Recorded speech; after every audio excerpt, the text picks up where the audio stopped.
The Director General of the World Trade Organization makes her way into the conference hall of the Ministry of Industries, Trade and Investment in the company of officials of the ministry and the Nigerian representative at the World Trade Organization.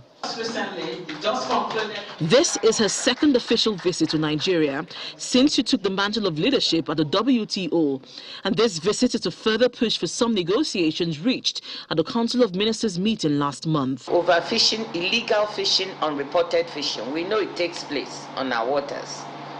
I'm looking at our colleague from the Naval Command and from the Fisheries. This is a very big problem for the world. In 1970, 7% of fish stocks were overfished. By 2015, it was around 35 or so percent.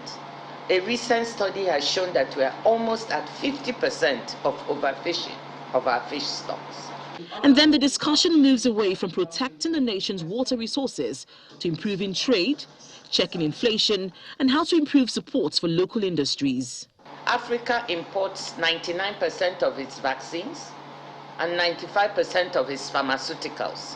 And for a continent of 1.4 billion people, this is not right. The Minister of State for Industries, Trade and Investment speaks of how she is escalating decisions reached at the just concluded Council of Ministers meeting of a WTO, as well as other policies which will promote trade in Nigeria. The ministry, in collaboration with relevant stakeholders, have met to specifically consider the agreement on fisheries subsidies and deliberated on how Nigeria can implement the agreement, while also taking advantage of the opportunities presented by the newly created WTO Fish Fund.